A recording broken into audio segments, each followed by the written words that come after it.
Do that? Yeah. Troublemaker over here. Are we on Zoom? Yes.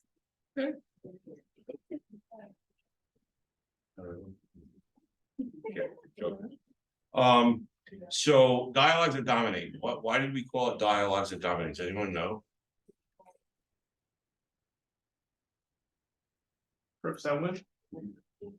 Because nobody would have come to a scripts class. Very frankly. Most people who do sales, even if they're into it, will say, well, that's not me, that's not normal, right? It's not natural. It doesn't feel right to me. And so when they asked to do a class, I'm like, whatever you want, scripting, and like, but we couldn't think of a name because no one really wants to come to scripts classes and learn scripts. So scripting and dialoguing is all part of the same thing. And so, you know, there is no real format to this conversation today. We're gonna have a dialogue, ironically, you know, and just see where that goes. The idea is to have conversations that get results, you know, that move the needle, if you will. You know, I hear a lot of people having conversations just for the sake of having conversation, and I mean in the setting, and not like every conversation you have in the world. Although they often, when we're talking about script, you're like, oh, this would work in like the normal world, you know, and with Earth people, you know, and not just customers or clients or what have you. And then there's times where I've been accused, you know, in the home of using scripts on my family members, but it's not. It's just the way, you know, and it happens a lot with my mother a lot when we would have conversation. She would roll her eyes because she could just she's so used to it with me, you know, that I would ask questions instead of tell her stuff, you know. So I guess the first thing I would say is who has a challenge in getting the results they want through the conversations they're having. Does that make sense, that question? Is that a raise hand thing? No, yeah, I said that. Can you give me an example, maybe? And again, and just to kind of, do you have something right away? I know something right away. So I could preface it by saying that, you know, like, again, what is our goal? I mean, I get up every morning and I'm like, I do my things and I get in and I'm like, my goal is to move the needle down. I have a number of people I want to help. That requires a certain amount of conversations. Some days I'm on the target of having that number of conversations, and many days I'm not. You know, let's face it, there's just, you know, so we do all these little things to kind of prepare ourselves. And again, that conversation that we're having can be had in many different ways. You know, I can get myself into a conversation with someone and I call them for one reason, and all of a sudden we're talking about something that has nothing to do with what I was calling them about. Maybe they said something and I reacted to it, or I responded in a way that I probably should, like I took the bait, so to speak, you know, and all of a sudden we're talking about politics or news or, you know, something, whatever, that has nothing to do with what I was talking about or calling about. So, again, when I call somebody or when I'm talking to somebody, the goal is to find out how I can help. Is there a way I can help? So the first thing I need to know is, who are they? What are they doing? Do they need help? You know, and what does that really look like, right? If just to give you an example, so I'm calling somebody and looking, I'm speaking to a friend, or they say, hey, yeah, my aunt's thinking of moving, or my brother's moving to, you know, anywhere, I don't know, somewhere. And they tried to sell their house 2 years ago, and now they're thinking about doing it again. Give them a call. And then I call that person and I'm like, hey, what's going on? You know, Joe told me to give you a call, said that you tried selling a couple years ago, it didn't work, and you're thinking of revisiting that whole process. Tell me. And I started asking them questions, right? And again, this is now the dialogue part. I'm not really scripting. Yeah, I have all the scripts in my head, or maybe they're in front of me, and I know the track I want to go down. I I do want to go down a specific track, right? I want to take the dialogue in a certain direction. Otherwise, it could easily get loose and wide, and all of a sudden, there's having conversations with people, but it's just for kind of like, so they hear my voice. That doesn't really get us the results we're either one of us are looking for. So then, you know, I have to listen a lot in that process and ask the right questions, and then listen, and it'll kind of come up with the next thing. So were you were good, David, you were gonna raise your hand? Yeah, about your question about like what do we struggle with a little bit, Yeah. like when it comes to dialogue? I would say, one thing, because I know it's possible, but it's a lot harder, I'd say, is when someone's like, they had thoughts of sell, and then like something comes up, and like, you know, you could still get them, but like I struggle really finding like that motivation, and then getting them to really like convert their original thought was, you know, based on our first one, like, yeah, I want to sell, I want to buy, and then boom, completely shifts, you know? Which is exactly what I was speaking about, you know, and like, you know, do they want to sell? Why? What's their motivation? And that's the big thing. Like you can have a dialogue and say, so when you sell this place, where are you going next? You know, and then I don't know, Evan, what would they tell you? Something. Florida. Okay, what's in Florida? What's got you going down there? I'm my grandkids are down there. Grandkids, okay.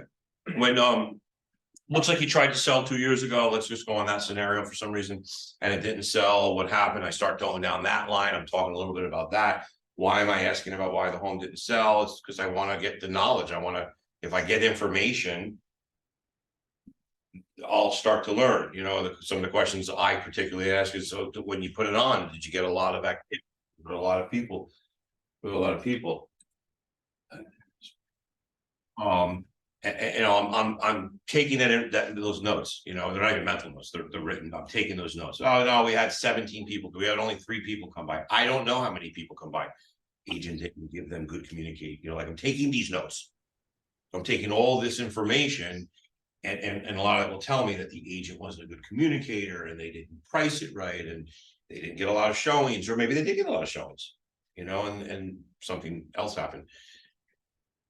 But what we usually do is we tend to focus on, okay, well, I want to list your home. I heard it this morning, you know, we're all calling this morning, and I heard whoever talk about, you know, list your home. People don't really want to list their homes.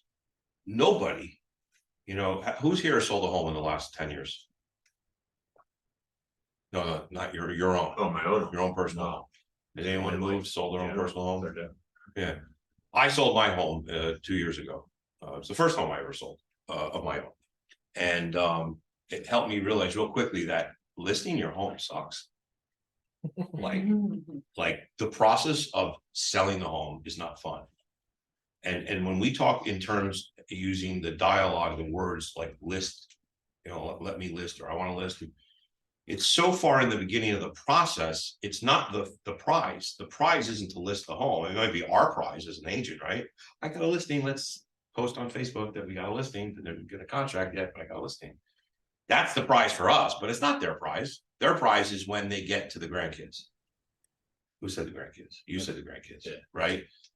So if I'm purposeful in my dialogue, I'm going to be searching and seeking for what's the real, like, as David said, what's the motivation? They want to sell. They want to move to Florida. The motivation is not to move to Florida. It's not fun to move.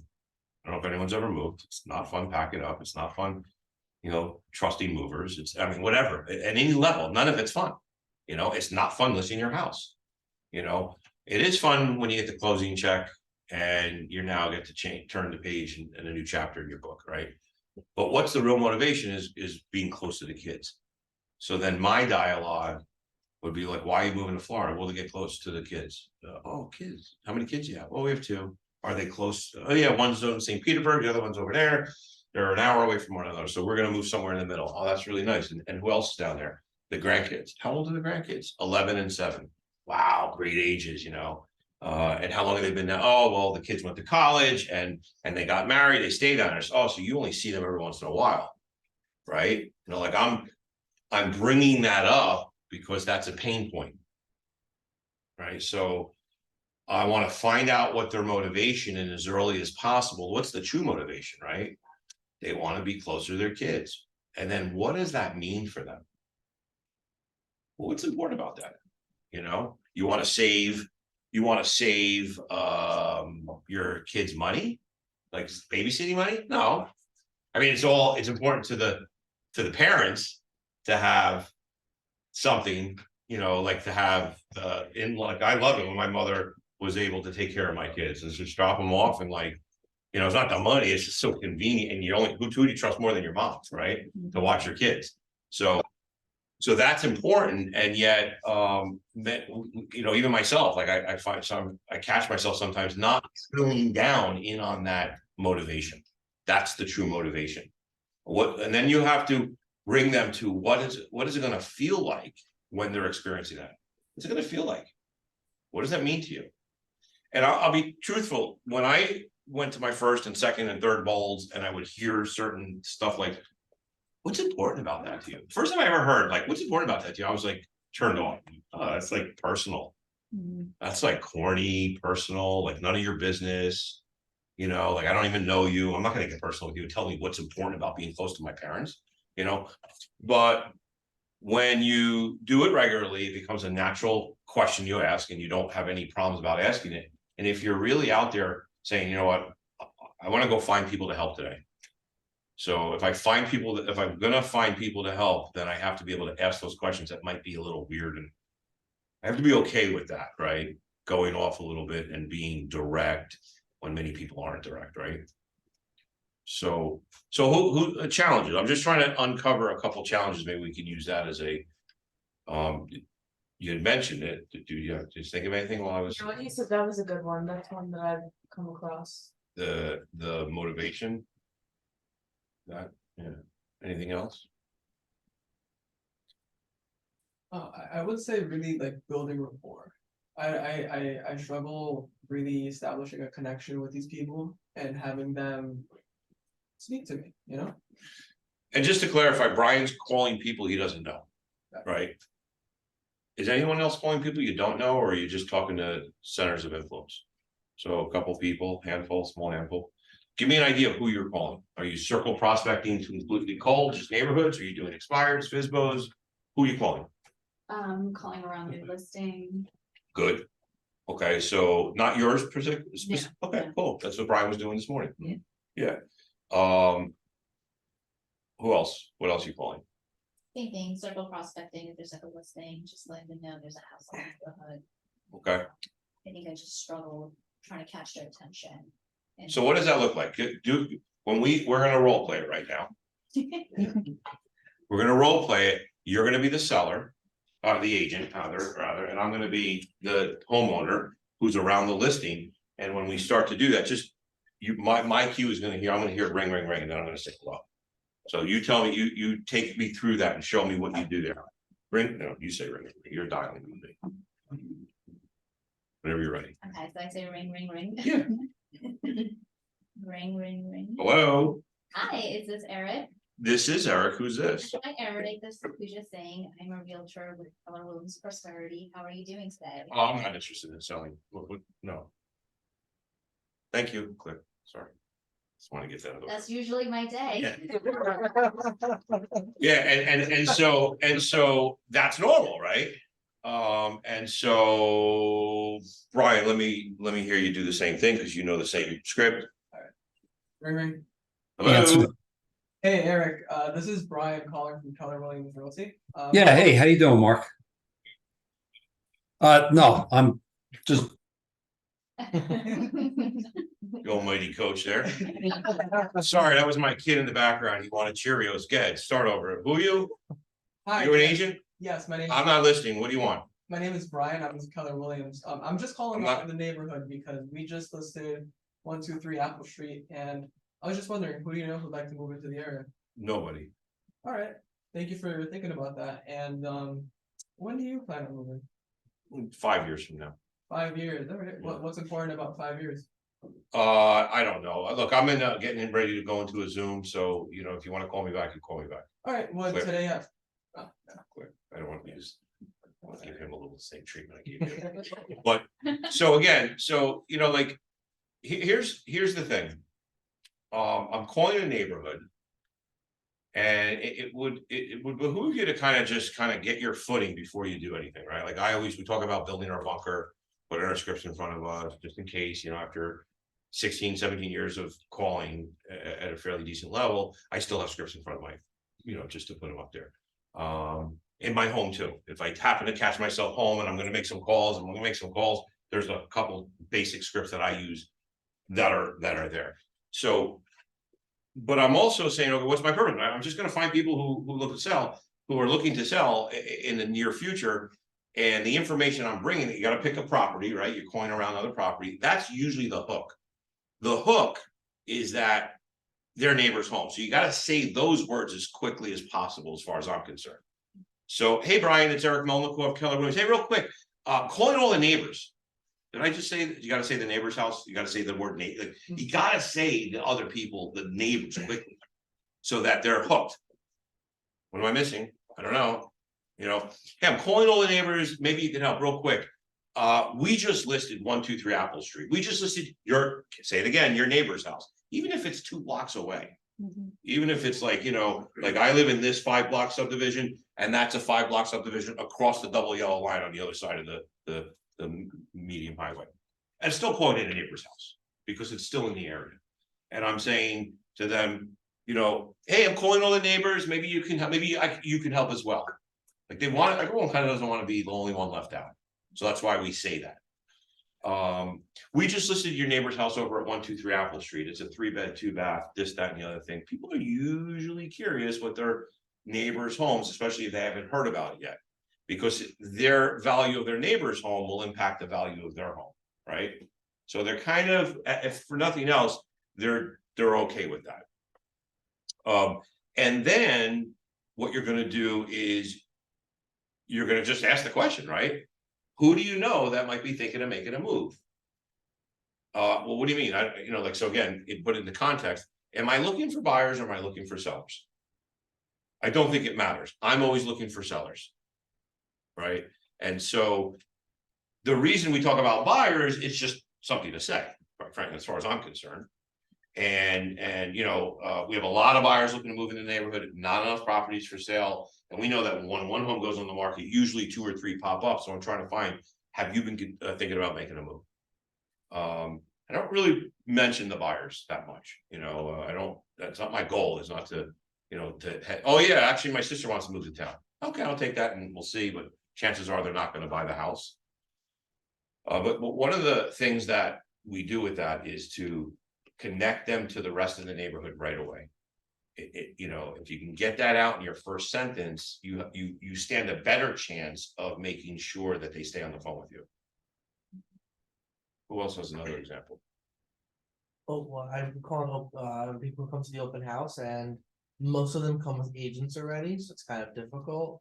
But not a lot of them are 100% committed, so I try to, set up appointments and meet with them to see if maybe I can help them better than their current agent can. That's a good track to go down. It's a good conversation because, you're broaching a couple different ideas here, right? Yeah.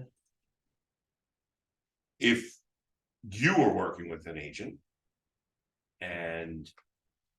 with a buyer, and your buyer came to my open house, and I kind of want that buyer, right? It's like, did you sign a buyer agent relationship with them? Did you not need to sign? So I have to be careful. And again, you can do anything you want. And I'm not an altar boy by any stretch. I'm aggressive. So I want to get all the clients, but I also want to respect that other agent's relationship. So I will ask certain questions, which will tell me, are they, and again, I know Evans is probably thinking to himself, he's like, I'm taking that buyer. If he's not signed, that's my buyer, because I owe it to the buyer. And this is a mindset worthwhile having. I owe it to the buyer to give them a better experience. I'm just putting a caution out there that sometimes it's better to you ask the right questions, and then you got to make sure that, we get the family member. That doesn't slow us down. My cousin. Oh, good for you, using a cousin. I guess the question I have is, if it doesn't work out, how would Thanksgiving dinners be moving forward? Just a thought, like if they can't find you the house or the deal blows up. A lot of people, what we found is that a lot of people want to separate as Evan likes to say, church and state, right? Keep it separate. It's hard sometimes to mix business and pleasure.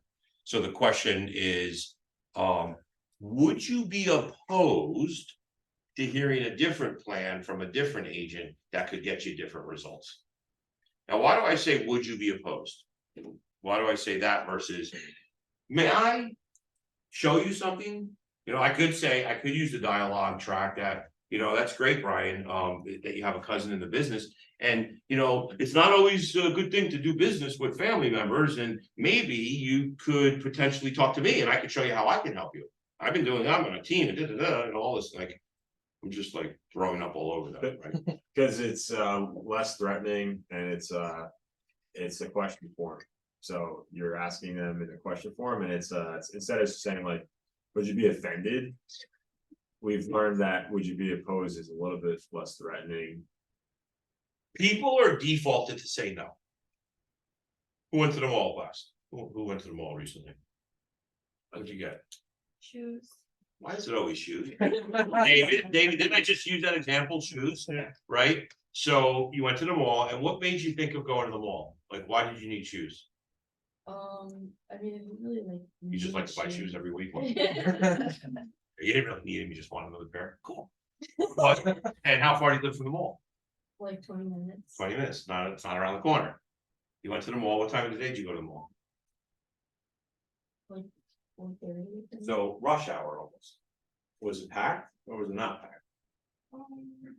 Like in the middle. In the middle, so it was almost packed. It's Yeah. always, and it was hot, humid that day?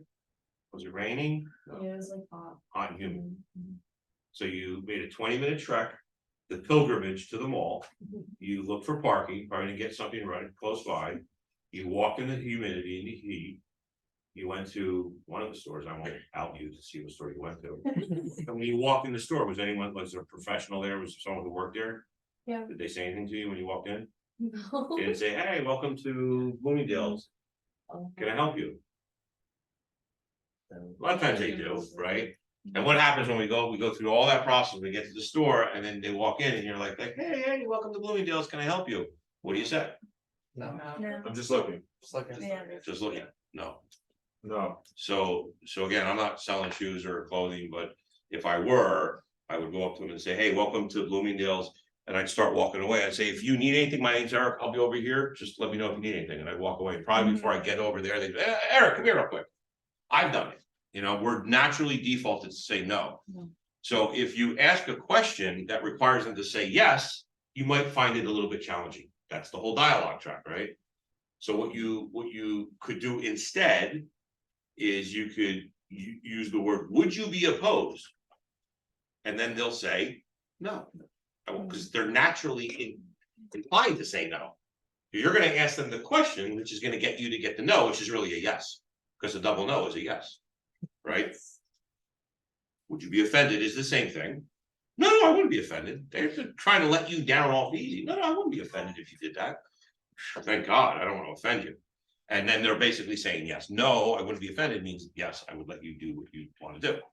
So that's an important thing to, I don't know how we got on that, but we mentioned it, but so keeping people's attention and getting the answers you want. When we're circle prospecting, we're probably 85 to 95% just going to build a nurture base, right? If you do it consistently enough, every week you'll find a buyer, a seller rather. Every week you'll find somebody looking to sell. Then I'll just say that again. If you did it consistently, if you circle prospected 2 hours a day, 5 days a week for 6 months, within week 3, 4, 6, or 10, somewhere in there, you're going to just start tripping over people because you're consistently doing it, and you're going to find people who are going to be selling. Doesn't mean you're going to get them, but and those, when I say people who are going to be selling, people are going to be selling in the next 12 months. And then in between all that time, you're just going to get people who are going to be selling in the next couple of years, and those are people those are fine. understand that's kind of the process of circle prospecting. We have a lot of business that we've done over the years that are just like, boom, circle prospecting. Didn't you just get Mhm. 2 listings? Yeah, 2 listings in 2 weeks from circle prospecting. One's got 6 offers, 100,000 over asking. The other one had 13 offers, 60,000 over asking, then we took them. But you know, circle prospecting works, you'll trip over people. The question is, what are you saying in between, you know, until you get them where they're really hot to keep them with you? Any other challenges?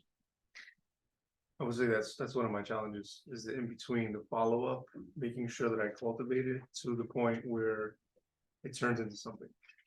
The best thing that I've found is listen really well and take good notes.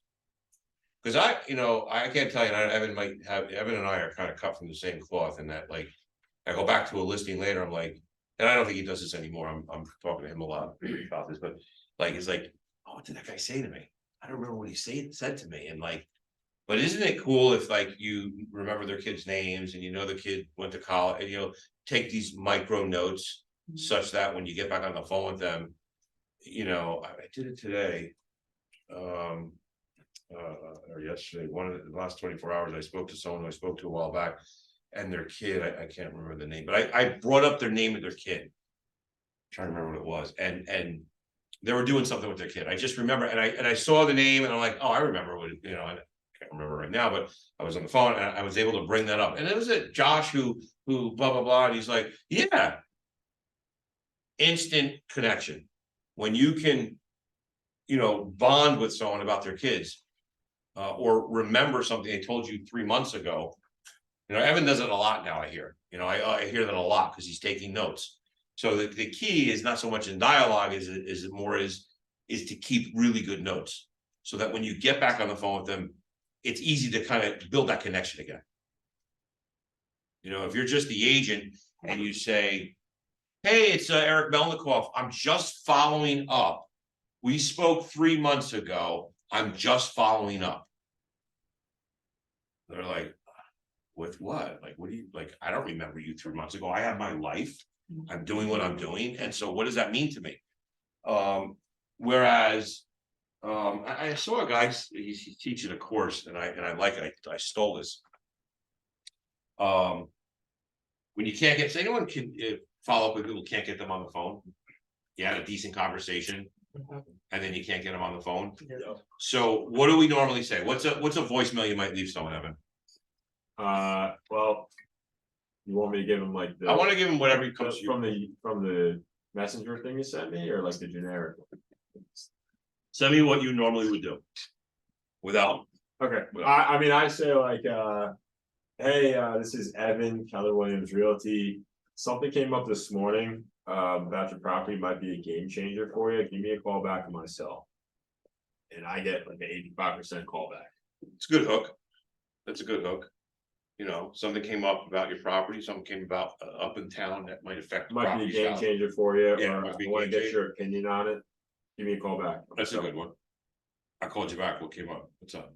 Yeah, so we noticed in the last 2 months that even though interest rates have gone up, that prices are actually continue to rise.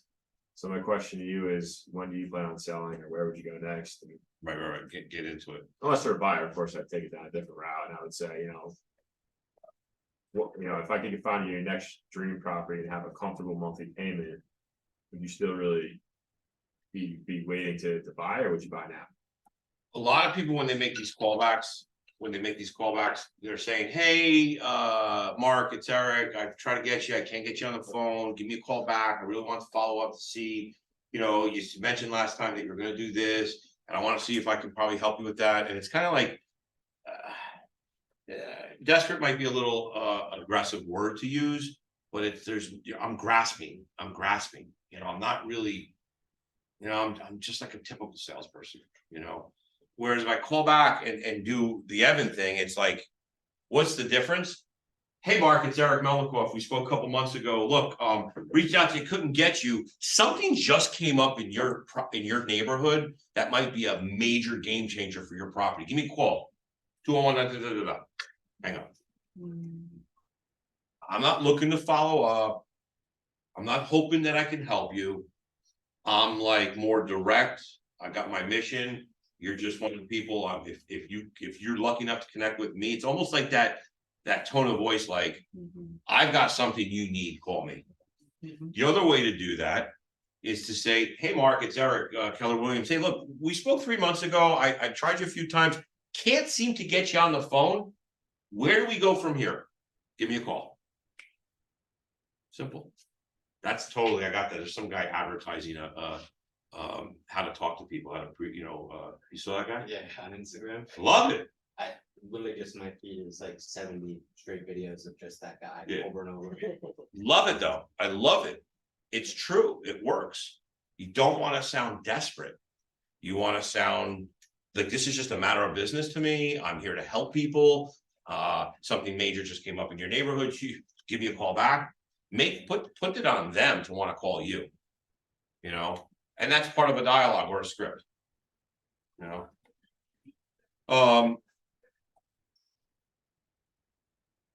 Are there anybody up there that Matt Regan, you got anything for us?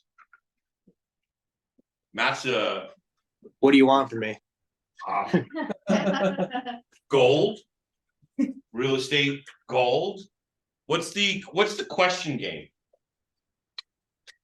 The question game is where you're role playing with a role playing partner, and one the seller, and one person is the realtor, and each person can only ask questions, and you're trying to get an appointment as the realtor. Trying to get an appointment as the realtor. So Yeah. let's play that game. Okay. You be the realtor. All right. Ring ring. Hello? Hi, is this the owner of 123 Main Street? It is. Who's this? Have you seen our new listing on right down the street from you? I don't know who you are. What's your name? Have you heard of the Boswell Aosa Group? No. Okay. Are you familiar with our listing around the corner from you? Okay, you're an agent, I guess, right? Yeah. No, I Yeah. haven't wait. seen. How much is it? It is $800,000. You got me there. Did you just lose the game? You were kind of answering too. We're not supposed to. Oh, I'm supposed to ask questions. I'm okay. I pulled you out. Yeah. Okay. We can go again if you want. We can go one more time. Ring. Oh, you're the agent? Why not? Let's see. I don't know how to play this game. Let's see if I can do it. Ring. Who is this? Hi, is this Matt? Yeah, who is this? I'm out. Wait, so wait, I can't say, hey, it's Eric Melnikoff. I was wondering if you knew and then ask the question. You can't say something and then ask the question? So yeah, this is just like the question game in general. It's supposed to be like awkward, but you're supposed to kind of get into a flow, and it's Right. just as a practicing asking questions to control the conversation. Yeah, then I have a drunk monkey in my head that tells me as a realtor that if I was to be asked, who is this, that I kind of gotta tell them who I am. It's just me, but it sounds a little weird when I'm not answering that question. So Yeah. It's supposed to be awkward, and you're supposed to just learn how to control the conversation through questions.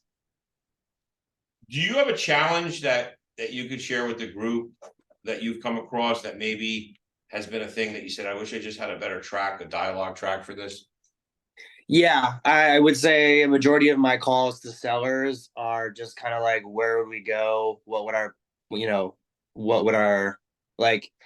where would we go? And we would only sell if we got our dream home that checked this box, this box, this box.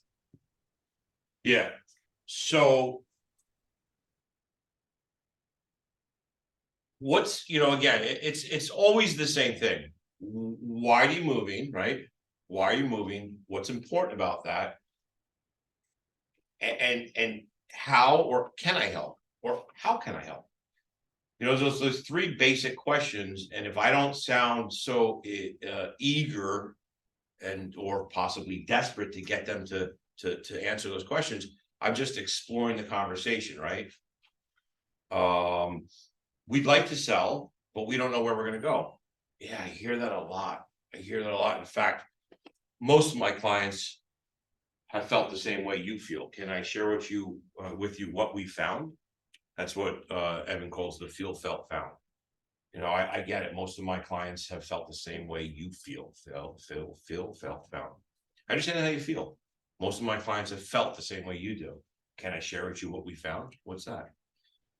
I don't know if it's the right time for you to move. And that would throw people off, right? You get a call from a realtor and they're not trying to shove a sale down your throat. And they're pulling back a step or two. It's kind of like a takeaway close. Like, I'm not sure I can help you. Tell me a little bit more about what you're looking to do. And then take them down that dialogue, right? Walk down that track a little bit. Well, we're thinking of moving. Okay, what first question I always ask everyone is, where are you moving to? Where are there? We don't know. We don't know where you go. Well, you've been in the house how long? 40 years. I would imagine over the last 40 years, you probably went on a couple of vacations, you traveled, you visited friends out of the area. Is there one or two places in the country that you would like to go to, that you've discussed with your significant other, that it might be a place that you would end up in? Well, maybe Charlotte or blah, blah. Okay, blah, blah's nice. What's down there? You know, and I'm starting to go down this track of getting them to talk to me a little bit, you know, and feeling, you know, it sounds like blah, blah is the place to go. I mean, that for this reason, for that reason, I reiterate that to them. How long have you been looking?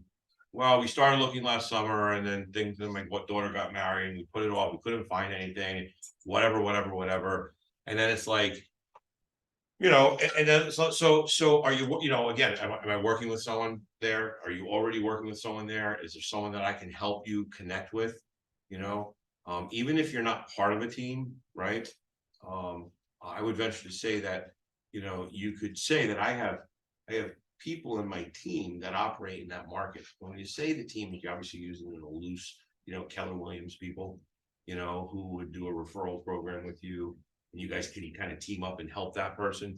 I referred a seller who called me back Monday, emailed me, said, I'm emailing you, I'm not texting you because it's not urgent, but we ready to go. After following up them for 3 years, they're ready to go. And I'm like, cool. And I hooked them up with Marissa down in South Jersey, and Marissa's team got involved. She's not part of my team, you know, she's actually in my book as part of my team. And it says that the Marissa DeMarie group, and she's my South Jersey, Florida teammate. You know, we do the same thing that you would do if you're on a team, it's just a referral fee.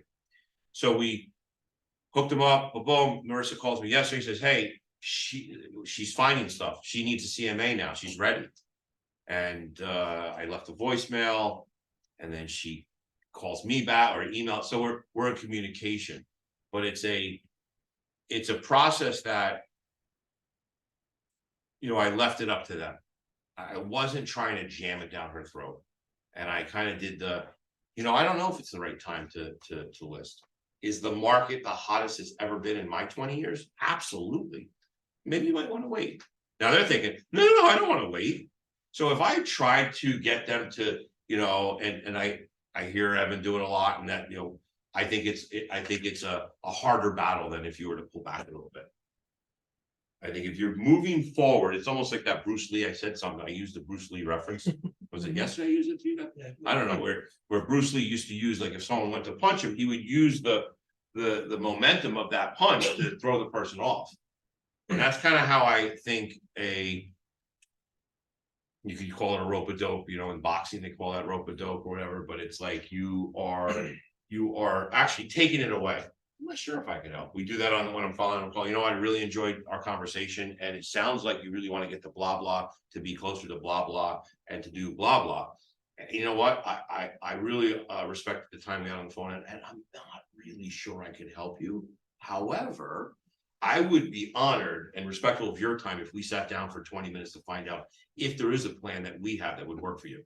Would you be opposed to meeting for 20 minutes? Who's going to say no to that? right? You wanna meet me, right? You're like, I'll do it, I don't even sell, so the reality is that if I'm not so anxious, I'm still professional, I still wanna get it done, but I wanna be a little bit more relaxed about it. People wanna be around people who are relaxed, they're not so uptight. And then I'm pulling it away, I'm saying, you know what, maybe I can, maybe I can't. Oh, wow, he's being sincere and genuine, like he doesn't really know if he can kill. It's not, you know, someone might say, well, aren't you giving them like a lack of confidence that you can help? I don't think so. I think you're being genuine. And people want to work with genuine people, you know, and I'm not sure I can help them. I'd like to help them. My goal is to help you. But if my goal is to help you and you're not ready to be helped, help me help you. What can I do? What would be a good time for me to follow up with you? Such that by doing that, I am being, bringing value. Call me in 3 months and then I'm gonna call him in 2 months, you know, just to kind of get ahead of the curve. Any other, comments, challenges? I just think that challenges are usually the best to bring out some solutions. I feel like one thing that I run into a lot is definitely like people like who are interested in selling, they might see the market and they think their home is like double what it's actually worth. Like, I don't know, what are you doing to like try to get them to be reasonable? It's hard to get a seller reasonable that wants X amount, at least how I see it. 10 years ago, I would have argued them over the phone. I would have tried to prove to them that they're crazy or silly or not thinking straight. And since I'm in the business 10 years at that point, you've got to listen to me. And that doesn't really work, right? Why doesn't that work? Because the goal is to probably get in front of them and to start the process. And if you start to create conflict over the phone, you'll probably never get in front of them. So just agree with them. Repeat and approve. Give me that scenario. If I called you, hey, I'm calling around, anyone looking to sell? And you say, yeah, I'm looking to sell. And I know the neighborhood's a $600,000 neighborhood. Yeah, you're looking to sell. And then what do you tell me? Yeah, my neighbor, he had it listed and my house is way better and he had it listed at 600. I know I can easily get like 875 for my property. Sounds like way. Wow. When you sell, where are you going to? I'm gonna go live with my in the area where my grandkids live, you know, over in this state. But Wow, yeah. this state. I always want to be at this state. That's awesome. When do you want to be there? If you had the perfect world, when would you be at this state? I'd say about a year, but only if I get the price that I'm asking, 875 for my house. If you could get the right price right now, would you sell? If the right price is 875, yeah. You wouldn't wait until next year? No, Okay. May I make a suggestion? go ahead. I enjoyed speaking to you. I'm not sure I can help you. I think I can. I'm just not 100% sure. What I'd like to suggest is invite me over 10 minutes. I'll leave the car running. I'm not going to bring any paperwork. I just want to come look at the property, take a couple quick notes, and then I'll go back and do my analysis to find out if it's something that makes sense. And I'm going to share with you 3 things right up front. Number 1, what it's going to take to get your home sold and get the right number. Number 2, if you can get the right number. And number 3, what it'll look like if that all works out for you, what it'll look like if you hire me and the team to get it done for you. Fair enough? If you guys can show me that I can get 875, sure, you guys can come over. Great. I have an appointment available today at 4 o'clock, or is 2 o'clock better on Saturday? 4 o'clock's fine. Great. I don't know what his house is worth right now. I'm just on the phone with the guy and it's in a $650,000 price point neighborhood. So the chances are it's not worth 875. It might be, but it might not be. But why discuss that now? Now, I mean, if the guy wants $1 million more in his house, I might just shut him down and not waste my time. But there's a lot of valid reasons why I could invest the 40 minutes of, between going 10 minutes over there and hanging out for 20 minutes and coming back, and, it's building a relationship. It's a lot of times what they want initially is not what they're going to get. And they know that at a certain point, and it's not like they'll have to discuss it with you, but they'll, at a certain point, they kind of come to reality and be like, oh yeah. And then they're like, but I'm happy with this anyway. Right. Yeah, kind of just what you role played is what I'm experiencing right now. So I was driving past Italy Hiawatha and I saw for sale by owner, so I went up to the house and I went to introduce myself. And he wasn't there, so I gave him a call, his number was on the sign. And he was not interested in working with a realtor, but was willing to stay on the phone with me for over an hour. So, you know, I was just listening to him talk, whatever. And then I gave him a call a couple weeks later. And another hour-long conversation, not even just about the house and just about, you know, his hobbies, just to getting to know him, whatever. That's good. And he called me yesterday, so now he's starting to call me. And I have an appointment with him today just to go see the house. He said he's not interested in, you know, using a realtor, but now that I'm getting to meet him, so I feel like I'm kind of running into that same problem. He's listing the house much higher than it's actually worth. So I'm gonna get in there today just to look around and. All right, so let's talk a little bit, let's steer back to the FSBO or to the FSBOs now. Most for sale by owners are for sale owners because many have already spoken to an agent. They brought Evan in and Evan said the home's worth $550. And he's like, I want $850 for this house. So they would never talk to Evan again, right? He just blew his chance because he told them what the house is really worth. And they go, and then they get another realtor, and they get a third, and they're like, oh, I'm not gonna use realtors. Realtors want to give my house away, right? Now they're going for sale by owner, and then they don't sell because they're overpriced. You know, so the key is, again, there's a lot of things moving here, but at the end of the day, why are they selling? Where are they going? That's the most important thing. That's what I would always bring the conversation back to. Do you know why he's selling and where he's going? He lives down south, he has 2 houses, he grew up here. And then he moved down south, now he just wants to get rid of this house. Oh, I know that guy. I'm meeting him. Yeah. You know, it's like, so this is a second house. Yeah, What does that mean to you? well, he grew up here and then he moved down there and I was just trying to get rid of this house. So right now, it's a second house. Yeah. What does that mean to you? So you hear that? My second house. I live down here. He's been through the process before. Well, he's been through the process, but what's happening is he's got an expense over here. He's carrying a house, at least taxes. So at the very least, that's money coming out of his pocket every month. Every quarter, there's money coming out of his pocket, even if he owns it outright. So that's just, again, just some of the things, my wheels are turning. I'm acknowledging I'm looking for pain points in my conversation. I'm looking for pleasure and I'm looking for pain at the same time. Why are you moving? I want to be close to my kids. And then the taxes up in Jersey are horrible. Taxes are too high. I'm carrying this thing. I have 2 homes. I bought this home 10 years ago when we were going down there on vacation or in the summers, and now we're down there all the time, and now that's vacant and I gotta sell it. And of course, you grew up in that house? Yeah, now he lives in South Jersey. Yeah. Grew up in that house. There's emotion attached to that house. He thinks it's worth way more than it's worth, obviously, right? Agents told him the truth. He didn't hire an agent. He's trying on his own. How long has it been on the market? By him. Months. You know, so do you have our for sale by owner scripts? I have one that Fred gave me a while back, and I have to see if it's on there. There's a few different scripts. I don't know for sale by owners. Yeah, so I think we have the best script ever. It's not my script. I didn't create it. Jeff Glover may have created it. Maybe he didn't, you know, but it's by far the best script because it does a lot of things, right? So I'll quickly go through it. When most people call it for sale by owner, they're saying, hey, it's Eric Melancourt, Keller Williams Realty. Oh, sorry, they're not saying that. Hi, I'm calling about the home for sale. Is this the owner? Right? And they're like, yeah, this is the owner. And then what do you think the owner thinks right then? You're a buyer. Yeah, you're a buyer. And you say, oh, cool, you're the seller? Great. It's Eric Melancourt, Keller Williams Realty. Another realtor, right? And you've just kind of wedged a little firewall, I call it, between you and the seller. And then you say, yeah, got a lot of buyers looking to move into the area. I'd like to know if you're cooperating with agents. You know, yeah, we'll give you 2%.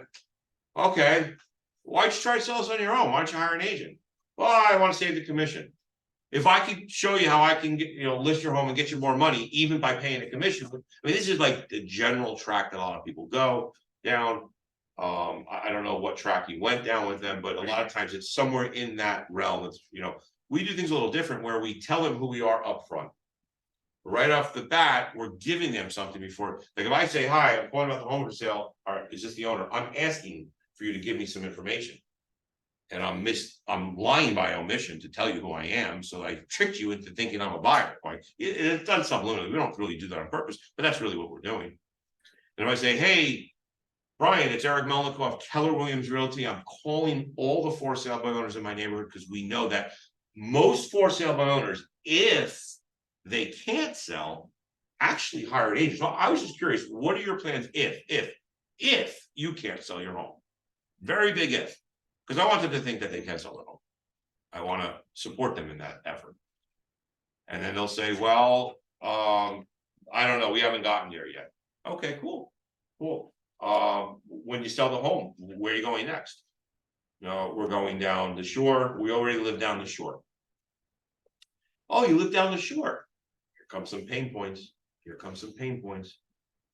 How long have you been down the shore? Which is like a positive question.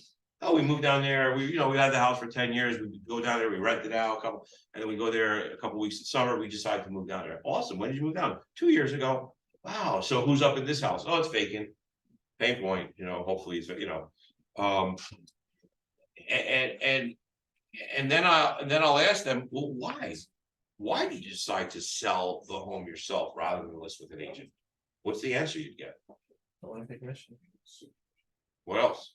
I don't like realtors. I had a bad experience with a realtor. Yeah, I've been doing this 20 years. You can imagine I got a few bad experiences myself with realtors. One of them was Pete Copenhagen. Like and so, yeah, just repeat and approve. Bad experience with realtors. I've been doing this 3 years. You can imagine I've had a few bad experiences with these realtors too. And feel for me, I got to work with them. So tell me, or pay commission. No, I don't blame you. I don't want to pay the commission either. And so, how long has it been on the market? It's been on the market 2 weeks. What kind of activity? Any offers so far? No offers. Bunch of showings. Okay, good for you. Good for you. Can I ask you, are you cooperating with agents who do bring a buyer? We're giving them 2%. Okay, great, 2%. Good for you. So you are already committed to paying 2% to an agent who helps you with a buyer, correct? Okay, so all we're really talking about is saving the other 4%, correct? The listing side of the commission, right? Okay, may I make a suggestion? What's that? And it's, you got to the house, right? You had good conversations.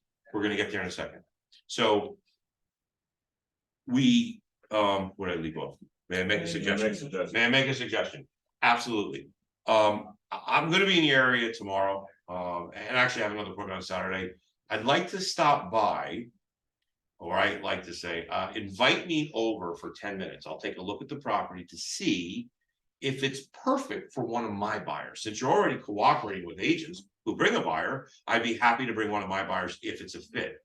I'd like to, invest 10 minutes to see that. And while I'm there, I will leave you with ABC, whatever it is. We call it a for sale by owner, seller success checklist. I have to say it slowly because it's really hard to say. And while I'm there, I'll leave that with you. This is the same exact action plan that we use to get our home sold in 13 days at an average of 106% of listing price. You can just have that. I'm going to leave that with you. Who knows? Maybe you can steal a few plays out of my playbook, right? I have an availability tomorrow too at 3 of them, and they say, okay, I'm starting to build that rapport with them. All the while, I'm supporting their efforts to sell their home because nobody else is, right? If you're one of a dozen agents calling, I guarantee most of the agents are poo-pooing on the idea of trying to sell themselves. Would you agree with that? 100%.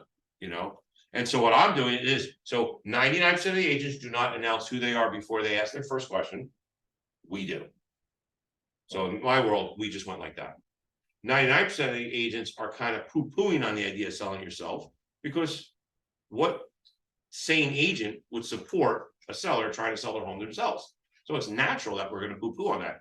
And when we say, you know what, good for you. They're like, what? Good for me. Yeah, congratulations. Finally a seller who's like taking the bull by the horns and getting things done. You know, like, and they're probably saying, but I'm not really getting anything done. I think I'm so, you know, they're saying this to themselves, right? But all the while, I'm kind of going like this in their mind. I'm set, the cream is rising to the crop a little bit. And then, you know, I'm gonna say certain things and you know what? You're probably gonna sell your home, and I hope you do. Yeah. And I hope you do. And and not but. Because if I say but in that dialogue, then it's everything I said before, but is like, but, you know, yeah, you're gonna sell your home and that's good for you. But what if but means, well, forget that. But I say, and you're probably gonna say to yourself, and what I'd like to suggest is I stop by and give you my seller success checklist. These are the same exact plays that we use to get our home sold for top dollar in like a day.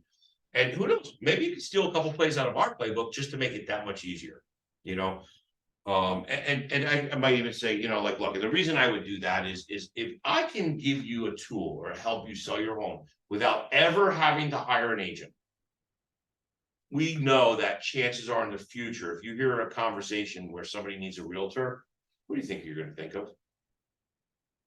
You know, and everyone's shaking their head because they're probably me and they're like, yeah, right. And so that's what they're doing. They're like, oh, that makes sense. So now I've come to them from a different perspective, right?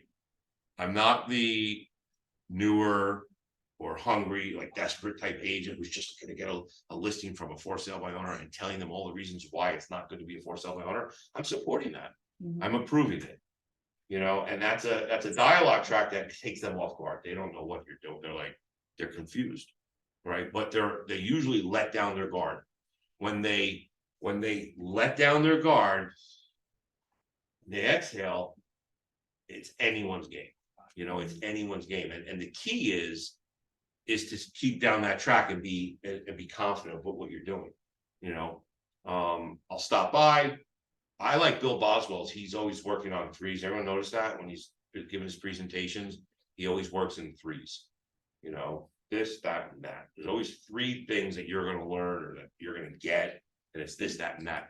So I always like to do that. And the three things we're going to discover are A, what happened last time, why the home didn't sell, B, what has to happen in order to get the home sold, and what it might look like if you were to ask us to help you do that. You know, I noticed I said, ask us to help you do that. Not hire us, you know, I'm planting the seed in their head through this dialogue that they have to ask me for help, right? What it would look like if you asked me to help you. Now I kind of book up a few weeks in advance, but I happen to have, and I don't know if this works for you, I have an availability on Thursday at 3, Saturday at noon. Otherwise, it's gonna have to wait until like 2 weeks down the road. Do you have one of those work for you? You know.